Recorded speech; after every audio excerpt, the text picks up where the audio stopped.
Hi, Tilly Carlson here. I love me a good Western, and a few years ago, Shout Factory had released Quigley Down Under on Blu-ray, one of my personal favorite Westerns, but gave it a very poor transfer, which is disappointing given the quality of the film. But now, apparently, Shout is trying to right past wrongs, and they've released Quigley Down Under on 4K as a part of their Shout Select package, number 48 in the series. I'm going to unbox this release and share my opinions. I'll also include a link up above to my earlier release of Quigley Down Under if you want to check that out on Blu-ray. Here's the cover art with a nice close-up of Quigley and then some of the other characters from the show.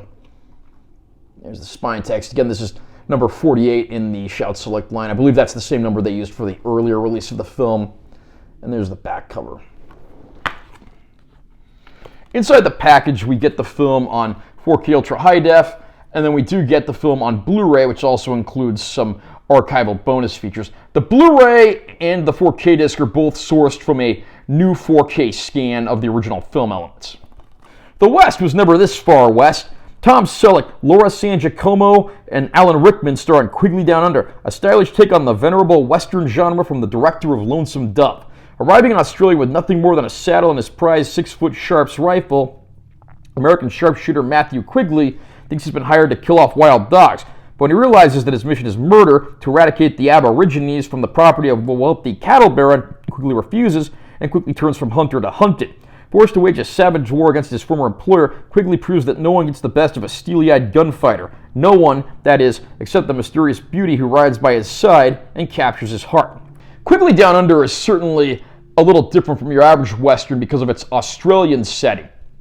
Most Westerns, of course, are set in the American West, but this time around we follow a character, Matthew Quigley, portrayed by the always entertaining Tom Selleck, who heads down to the land down under to take a job hunting wild dogs for a greedy baron of sorts, portrayed by Alan Rickman, who always plays a fantastic villain. And despite their initial meeting being positive, it's not long before the two clash, and as you'd expect, all hell breaks loose. He finds himself around a young lady infatuated with him who seems to think that he's someone named Joe. She, of course, is portrayed by Laura San Giacomo, and the two end up forming something of a relationship, and they also find themselves adopted into a camp of Aborigines, the very people that Quigley was supposedly hired to wipe out, but they quickly form a friendship and begin helping each other. Of course, as you'd expect, in the land down under, everything ends up going horribly wrong, and Quigley finds himself not only fighting for his survival, but to try to get back at the man who betrayed him and who has pretty much ordered his men to try to wipe out the Aborigines, much to his dismay. This is a fabulously shot, well-acted film, and seeing these pieces of Australian setting looks absolutely fantastic.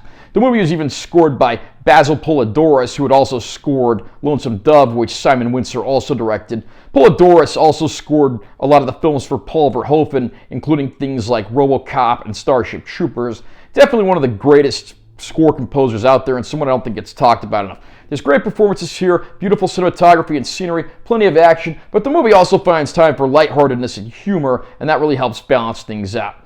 The movie is rated PG-13. I really think this could have been a better movie if it had gone for the R rating and maybe gone a little darker and more violent, but it doesn't change the fact that I think Quigley Down Under is an absolutely fantastic Western, and one that I really think deserves a second look. I was so disappointed a few years ago when Quigley Down Under got released on Blu-ray by Shout Select. It was just a very pasty, dull-looking transfer that was likely digitally processed and hit with noise reduction. Well, I'm very happy to say that with this 4K release, all past wrongs have been righted. This is an absolutely beautiful 4K transfer. According to the package, this was scanned from the original camera negative. It looks natural, film grain is intact, the colors are bright and bold, the black shadow level and detail are where they need to be. It's an excellent looking release. And like I said too, the Blu-ray is sourced from the same master. It's not just the old Blu-ray slapped in this disc. I always love seeing when past wrongs are righted when it comes to home video releases. And Shout Factory has more than redeemed themselves this time around. This is a gorgeous looking back catalog transfer, easily one of the best I've seen of a vintage title. As far as bonus features go on the Blu-ray disc, we do get a lot of the vintage stuff. I think it's basically the same supplement package that we got on the previously released Shout Factory Blu-ray, including a handful of EPK featurettes, some newer stuff and some vintage stuff, trailer, some TV spots. So it's not a bare bones package, though sadly there's not really anything new here. That said though, with the improved picture quality and of course the film being as entertaining as ever, I can easily recommend this 4K release of Quigley Down Under. How about you? What did you think of Quigley Down Under? How do you feel about this 4K release of the film? Do you think the film looks better than ever now? Comment down below and let me know what you think. Also, remember to subscribe to this channel for more content. I'm always posting new videos, and make sure you give this one a like if you found it helpful. Until it's Carlson, I'll see you next time.